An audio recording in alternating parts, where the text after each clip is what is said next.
वालेकुम, आप देख रहे हैं इनसाइड पाकिस्तान। मैं हूं मोहम्मद ज़फ़ीर। हमें गवर्नेंस के निज़ाम में बेहतरी लानी होगी और मुल्क में 10,000 अरब रुपए की टैक्स चोरी होती है। निगरान वज़ीर-ए-आज़म अनवार उल हक काकड़ वो ये फरमा रहे थे कि सिस्टम बेहतर करना होगा और सिस्टम बेहतर होगा तो ये तमाम चीज़ें जो है वो बेहतरी की तरफ जाएंगी। और उन्होंने साथ ही साथ ये भी कहा कि पाकिस्तान के निज़ाम अदल पर भी संगीन सवालात हैं। ज़ाहिर है जब तक आपका अदल का निज़ाम बेहतर नहीं होगा, सज़ा और जज़ा का निज़ाम कायम नहीं होगा, तो ये सारी करप्शन कंट्रोल करना भी मुमकिन नहीं है। और उसके लिए ज़रूरी यही है कि आपको इन चीज़ों के ऊपर फोकस करना होगा। दूसरी तरफ इलेक्शंस के हवाले से सियासी गेमा गेमी उस तरह माहौल मोमेंटम अभी तक नहीं बना। इल्ज़ामात लगाए जा रहे हैं। बिलावल भुट्टो ज़रदारी जो है वो पंजाब के दौरे पर भी हैं, बयानात भी आ रहे हैं। दूसरी तरफ जो सबसे ज़्यादा और तवाना आवाज़ इस वक्त इलेक्शंस मुलतवी करवाने के हवाले से हो रही है, मौलाना फजल रहमान साहब का ये मुतालबा है कि हमें तो इलेक्शन चलाने की इजाज़त ही नहीं दी जा रही, हमारी रैलीज़ के ऊपर, हमारे काफ़िलों के ऊपर अटैक्स हो रहे हैं, तो ये कैसे हो सकता है कि इस वक्त इलेक्शंस हों। दूसरी तरफ अमीर होती कहते हैं कि इलेक्शन इल्तवा के हवाले से फजल रहमान की तजवीज़ से इत्तफाक नहीं करते, तो ये मुतालबात भी आ रहे हैं। और साथ ही साथ जो एक इलेक्शन का प्रोसीजर है उसके ऊपर 20 सवालात उठाए जा रहे हैं सियासी जमातों की तरफ से। एक तरफ तो प्लान तैयार किए जा रहे हैं और दूसरी तरफ सियासी तौर पे एक माहौल भी बनाया जा रहा है, लेकिन अभी तक वो मोमेंटम हमें नज़र नहीं आ रहा। माजी में जो हुआ करता था, जिस तरह इलेक्शंस की गेमा गेमी होती थी, जोड़ तोड़ ज़रूर इस वक्त हो रहे हैं, लेकिन सही मानों में अगर आप देखें तो आपको दूर दूर तक इलेक्शंस जो है वो इलेक्शंस का वो माहौल आपको नज़र नहीं आ रहा। पाकिस्तान पीपल्स पार्टी, मुस्लिम लीग नून जो है वो आमने सामने हैं। ये मामलात कैसे जाएंगे? क्या ये इनके दरमियान कोई इत्तेहाद, कोई बातचीत भी होगी या नहीं? लेकिन अगर हम देखें तो सियासी तौर पे सिंध के ऊपर टारगेट कर रही है मुस्लिम लीग नून कि यहाँ पे पाकिस्तान पीपल्स पार्टी को किसी तरह डैमेज किया जा सके, यहाँ पे किसी भी तरह कोई बड़ा अपसेट किया जा सके, जो अपोजिशन की दूसरी जमातें हैं उनके साथ मिलकर। लेकिन वो मामलात उस तरह आगे बढ़ नहीं रहे। और पाकिस्तान पीपल्स पार्टी की जब हम बात करते हैं सिंध में ख़ास तौर पे, तो दूर दूर तक उनका कोई मद्दे मुकाबिल नहीं है अब तक के जो मामलात हैं। लेकिन आगे चल के क्या होता है, क्या पाकिस्तान पीपल्स पार्टी को यहाँ पे अच्छी अपोजिशन मिलेगी, तो बज़ाहिर कोई ये इत्तेहाद हो भी जाए, जिस तरह वोट बैंक इकट्ठा किया जा रहा है पाकिस्तान पीपल्स पार्टी के ख़िलाफ़, तो मेरा नहीं ख्याल कि कोई बड़ी कामयाबी मिलेगी। हाँ, पंजाब में अलबत्ता पाकिस्तान पीपल्स पार्टी कमज़ोर है, वहाँ पे फोकस कर रहे हैं बिलावल भुट्टो ज़रदारी साहब, इसलिए बार बार ये बात भी कह रहे हैं। और दूसरी तरफ अगर हम बात करें दूसरी जमातों की, तो केपी में भी इसी तरह डिवाइड है। वहाँ पे भी इतनी बेहतर पोजीशन नहीं है किसी एक पॉलिटिकल पार्टी की, तो वहाँ पे भी पाकिस्तान पीपल्स पार्टी अपने नंबर्स बेहतर कर सकती है। और बलूचिस्तान में भी, पंजाब में बहरहाल बहुत ज़्यादा मेहनत करने की ज़रूरत है। जिस तरह मैंने शुरू में बताया कि सिंध में तो दूर दूर तक मद्दे मुकाबिल नहीं है, लेकिन ये वो ऐसे एरियाज़ हैं जहाँ पे पाकिस्तान पीपल्स पार्टी को मेहनत करनी होगी अगर उन्होंने लीड लेनी है, उन्होंने नंबर्स अपने सेंट्रल में हुकूमत बनाने के लिए बेहतर करने के लिए आपको इस तरफ फोकस करना होगा। इस पर मज़ीद बात करेंगे। मैं ज्वाइन किया है मोहतरमा सहर कामरान साहिबाना, सीनियर रहनुमा है पाकिस्तान पीपल्स पार्टी की। सहर, खुशामदीद कहते हैं आपको प्रोग्राम में। सहर कामरान, सुन पा रही हैं आप मुझे? जी, आपकी कोई बिल्कुल जो है ना एक हल्की सी आवाज़ का गुमान हो रहा है। अब हम कोशिश करेंगे आवाज़ आप तक बेहतर तरीके से पहुंच सके। मेरा सवाल आपसे ये है कि अब चूँकि इंट्रो में भी मैंने कहा, सिंध में पाकिस्तान पीपल्स पार्टी आज की तारीख तक, कल क्या होता है कुछ नहीं कहा जा सकता, लेकिन स्ट्रॉन्ग है। दूर दूर तक हमें भले इस वक्त आपके मुखालिफ जो हैं वो इकट्ठे हो रहे हैं, लेकिन कराची डिवीज़न के अलावा हमें दूर तक कोई आपका मद्दे मुकाबले उस तरह नज़र नहीं आ रहा। पंजाब अगेन आपके पास आपको कम बैक करना होगा, जहाँ से पाकिस्तान पीपल्स पार्टी की बुनियाद रखी गई। पंजाब की हिकमत अमली क्या होगी? बिलावल साहब चूँकि आप फोकस कर रहे हैं, ज़रदारी साहब ने भी कहा कि पंजाब में हम अपने कार्ड्स प्ले करेंगे, तो ओवरऑल जब हम देखते हैं, चूँकि अब तो इंतखाबात बिल्कुल सर पे हैं, 8 फरवरी को इंतखाबात होने हैं, जनवरी शुरू हो चुका है, लगभग 1 महीना कुछ दिन रह गए, तो क्या माहौल है पंजाब में? Pakistan Peoples Party come back करेगी जिसकी बुनियाद ही लाहौर से रखी गई थी? आज 2018 की इलेक्शंस के रिजल्ट हमारे सामने हैं, तो पाकिस्तान पीपल्स पार्टी को कोई हाथ रखा कामयाबी पंजाब से नहीं मिली थी, तो क्या हिकमत अमली बनाई जा रही है कि पंजाब से कम बैक किया जा सके? जी बहुत शुक्रिया। सबसे पहले तो मैं आपको ये बताऊं कि 2013 के अंदर सिक्योरिटी सिचुएशन थी जी, और 2018 के अंदर पीपल्स पार्टी को कैंपेन नहीं करने दी गई थी, और आरटीएस सिस्टम नहीं, 2018 में आरटीएस सिस्टम एक्चुअली मेरी आवाज रिपीट हो रही है, मैं बात नहीं कर पा रही हूँ। अब कोशिश करेंगे आपसे दोबारा हमारी टीम, जी सहर, हमारी टीम आपसे दोबारा रब्ता करेगी और कोशिश करेंगे ऑडियो को, ये जो इशू आ रहा है वो आप तक बेहतर तरीके से ऑडियो पहुंच सके। इसमें कोई शक नहीं, पाकिस्तान पीपल्स पार्टी की जो जिस तरह सहर भी कह रही थी, 2013 में Pakistan Peoples Party ANP MQM, उस वक्त ज़ाहिर MQM ही थी, तीनों जमातों को इलेक्शन मुहिम नहीं चलाने दी गई थी। 2018 में क्या हुआ ये एक अलग डिबेट है, लेकिन 13 के इंतखाबात में जिस तरह आज मौलाना फजल रहमान साहब की जमात को दहशतगर्दी का सामना है, उस वक्त पाकिस्तान पीपल्स पार्टी, ANP और MQM एक ही दिन में 6-6, 8-8 धमाके होते थे, क्रैकर अटैक्स होते थे। तीनों जमातों को उस वक्त कैंपेन नहीं चलाने दी गई थी। और जब हम ANP की बात करते हैं ख़ासतौर पे KP में, तो वहाँ तो बिल्कुल भी उनको कैंपेन का मौका नहीं मिला था, उनकी शहादतें हुई। इसी तरह पाकिस्तान पीपल्स पार्टी और फिर MQM भी। 18 का जिक्र भी कर रही थी सहर। किस तरह देखती हैं सहर?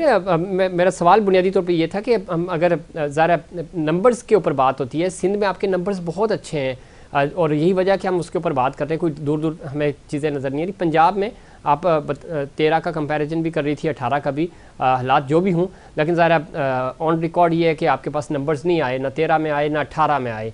तो क्या हिकमत अमली बनाई जा रही है कि आप 2008 की पोजीशन पे चले जाएं, बेहतर नंबर्स निकाल सकें पंजाब से?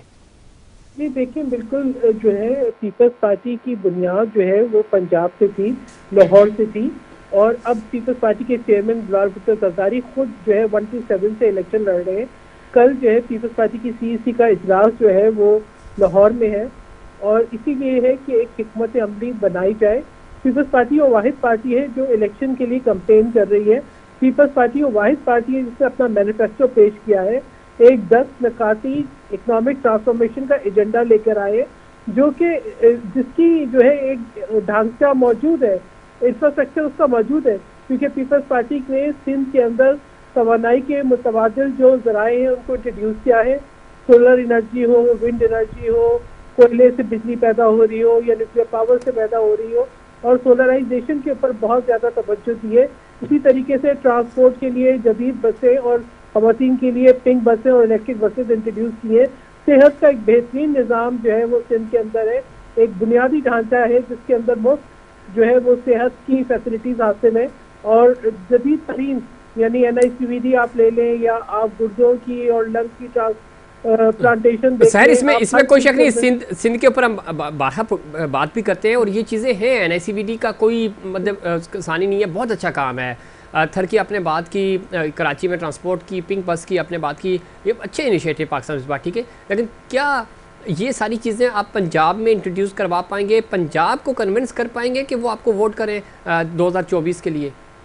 देखिए, एक तो पहली बात है, मैं कहूँगी बहुत अच्छी आपकी ये बात है कि आपने इस बात की तायीद की कि ये सहूलतें मौजूद हैं, लेकिन आप कभी मेन स्ट्रीम मीडिया पे बात करें नहीं, वो एक स्वीपिंग स्टेटमेंट देंगे सिंध के बारे में, थर के बारे में, और कभी इस बात का एतराफ़ नहीं करेंगे कि सिंध के अंदर किसी किस्म का कि कोई जो है वो काविशें हुई हैं, इनिशिएटिव दिए गए हैं, सैलाब दरगान की बहाली की गई है, मुतासिन के लिए घर बनाए गए। अब वही प्रोग्राम लेकर बिलावल भुट्टो जरदारी जो है वो पूरे मुल्क के अंदर अपना मंशूर लेके जा रहे हैं, और पूरे मुल्क में मंशूर पेश किया है। तो हमारे पास इंफ्रास्ट्रक्चर मौजूद है, और हम पूरे मुल्क में चाहते हैं कि सेहत का जो है वो जदीद तरीन निज़ाम हो, फ्री ऑफ कॉस्ट जो है हेल्थ फैसिलिटीज़ हो। हम चाहते हैं पूरे मुल्क के अंदर जो है वो जदीद तरीन जो है वो बसेस हो। हम चाहते हैं पूरे मुल्क के अंदर जो है वो आवाम को वो सहूलतें हासिल हों जो सिंध के अंदर हमने दी है। तो बात यह है कि ये अब वो लाहौर में कैंपेन करेंगे, पीपल्स पार्टी का वोटर मौजूद है, उसको मुतहर्रिक करने की ज़रूरत है। और मैं समझती हूँ वो काफ़ी हद तक मुतहरिक भी है और बड़ी उम्मीदें वाबस्ता है। तो इंशाल्लाह हम उम्मीद कर रहे हैं कि अगर फेयर एंड फ्री इलेक्शन होते हैं, अगर इस दफ़ा आरटी सिस्टम फेल नहीं होते, अगर जो है वो इलेक्शन फेयर हो और प्री पोल और पोलिंग के दिन पे जो है वो एक आपको ट्रांसपेरेंसी नजर आए, तो इंशाल्लाह पीपल्स पार्टी अपना वोट बैंक जो है रिवाइव करेगी। आपको बलूचिस्तान में नजर आ रहा है, आपको केपी के अंदर नजर आ रहा है कि पीपल्स पार्टी के जो है न सिर्फ जो है टिकट लेने वाले बल्कि वोटर भी बहुत शहर, इसमें कोई शक नहीं, बलूचिस्तान में भी कुछ इलेक्टेबल्स और केपी में खासतौर पे आपकी डिजिटल टीम केपी की बहुत तगड़ी है, बड़ा अच्छी कैंपेन भी कर रहे हैं वो लोग। और वैसे भी आपके केपी में भी कुछ नंबर्स बेहतर हैं, जलसे भी बड़े अच्छे हुए बिलावल भुट्टो साहब के। पंजाब अगेन, पंजाब आपके पास टफ टाइम आपको मिलेगा। सेंट्रल पंजाब में लाहौर जहाँ से बुनियाद रखी गई अगेन, जनूबी पंजाब में भी आपके पास टीम है, वहाँ पे भी आप काम कर सकते हैं, लेकिन कंपटीशन वहाँ पे भी। अपर पंजाब की जब हम बात करते हैं, राजा परवेज़ अशरफ साहब का एरिया हो गया, कमर ज़मान कायरा साहब का अपना हल्का है, वहाँ पे स्ट्रॉन्ग बेल्ट है, आपका वोट मौजूद है, तंजीम आपकी पंजाब में तो मौजूद है, लेकिन क्या ये बैक बाउंस कर सकेंगे? क्योंकि अब तक जो रिपोर्ट्स हो रही है, जो सर्वेज आ रहे हैं, वो पीटीआई और मुस्लिम लीग नून के हवाले से आ रहे हैं। आपकी तीसरी चौथी पोजीशन आ रही है, जो सर्वे रिपोर्ट्स की मैं बात कर रहा हूँ। तो आपको लगता है कि पंजाब या सेंट्रल पंजाब से आप कम बैक कर सकेंगे और अपनी पोजीशन जो है 2008 की जो पोजीशन थी आपकी, उस तक ले जाएंगे, या उससे भी चलें हम मार्जिनलाइज कर लेते हैं कि 50% भी आप गेन करेंगे?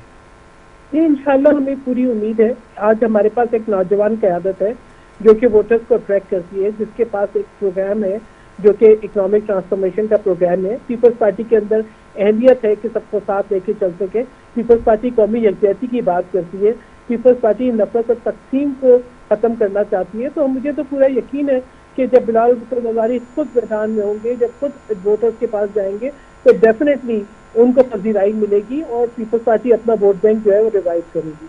ठीक है। अच्छा, दूसरी तरफ चूँकि मौलाना फजल रहमान साहब कह रहे हैं दहशतगर्दी का सामना है, क्योंकि आपने शुरू में इस चीज़ का जिक्र भी किया, कल ताज हैदर साहब से भी मेरी बात हो रही थी, उस वक्त भी मैंने ये किया कि 2013 के जो हालात थे बहुत मुश्किल हालात थे। डेली बेसिस पे 4-4, 6-6 अटैक्स होते थे, क्रैकर हमले होते थे, आपके जो कैंप ऑफिस होते थे या जो इलेक्शन ऑफिस होते थे उनको टारगेट किया जाता था।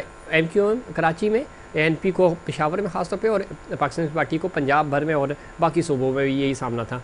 तो आपको लगता है कि इस वक्त जो मौलाना फजल रहमान साहब कह रहे हैं, अल्लाह ताला सबको अपनी हिफ्ज़ व अमान में रखे, लेकिन क्या हालात ऐसे हैं कि इन इश्यूज़ को सामने रखते हुए 2013 के इंतखाबात तो मुलतवी नहीं हुए थे, क्या ये 2-4 जो वाक़यात हुए इनको मद्देनज़र रखते हुए इंतखाबात मुलतवी हो जाने चाहिए? क्योंकि मौलाना साहब ये कह रहे हैं कि अगर 10-20 महीना लेट भी हो जाते हैं, वैसे भी सर्दी है जो KP के कुछ एरियाज़ हैं, तो कोई क़यामत नहीं आ जाएगी। तो आप उनसे इत्तफाक करती हैं कि ये लेट होना चाहिए, या आप जैसे भी हूँ 8 फरवरी को हो जाने चाहिए इलेक्शंस?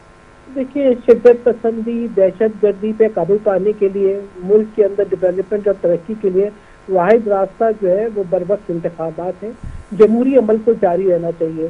27 दिसंबर 2007 को मोहतरमा बेनज़ीर भुट्टो की शहादत हुई, लेकिन उसके बावजूद भी हम इंतखाबी अमल में गए, इसलिए कि पाकिस्तान जिस जमहूरियत के लिए उन्होंने अपनी जान का नजराना दिया, 18 अक्टूबर का वो सानिया का एहसास भी था।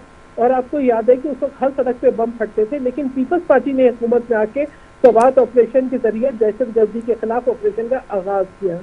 तो मैं ही समझती हूँ कि इस किस्म के जवाब जो है वो दुरुस्त नहीं है। आपको अगर जो है दहशत गर्दी के खिलाफ या आपको शिद्दत पसंदी के खिलाफ एक्शन लेना है, नेशनल एक्शन प्लान पे अमल करना है, तो आपके पास एक मुंतखब जमहूरी हुकूमत होनी चाहिए, पार्लियामान की ताकत होनी चाहिए। जब आपके पास हुकूमत नहीं होती तो फिर इस किस्म के एलिमेंट्स को जगह मिलती है कि वो जो है अपने लिए जो है वो अपनी कार्रवाइयों के लिए जो है कोई ना कोई जवाब मिले। तो पाकिस्तान की इज्जत, वक़ार, तौक़ीर और पाकिस्तान की तरक्की और डेवलपमेंट का रास्ता जो है वो जमहूरियत में है, और जमहूरी अमल का तसलसल ही जो है निज़ाम को बेहतर कर सकता है और मुल्क को अमन की और तरक्की की शाहराह पे गामजन कर सकता है। बहुत शुक्रिया सैर कामरान प्रोग्राम में वक्त देने के लिए। और इसमें कोई शक नहीं, जमहूरी अमल आगे बढ़ेगा, जो ये तसलसल चलना चाहिए। और दहशतगर्दी के वाक़यात का सामना ज़रूर है, लेकिन जिस तरह सहर बात कर रही थी कि हमें शिद्दत पसंदी का जवाब जमहूरी प्रोसेस को आगे बढ़ाकर ही देना होगा। नई क़यादत आएगी, नई सियासी जमातें सियासी क़यादत आएगी, तो वो फ़ैसले करने में भी उनको आसानी होगी, तो ये ज़रूरी भी है। दूसरा इलेक्शंस का जो एक मोमेंटम होता है, जिसको सियासी गेमा गेमी हम कहते हैं, वो क्यों नज़र नहीं आ रही। मुस्लिम लीग नून क्या प्लान कर रही है, और ख़ास तौर पे जो आने वाले दिन हैं इसमें क्या कोई तेज़ी आएगी। इतनी बड़ी तादाद में, चूँकि ज़ाहिर चारों सूबों और फिर फेडरेशन के ये इलेक्शंस हैं, तो वो माहौल क्यों नहीं बन पा रहा, मोमेंटम क्यों उस तरह शिफ्ट नहीं हो पा रहा, इसके ऊपर बात करेंगे, लेकिन उससे पहले कमर्शियल ब्रेक।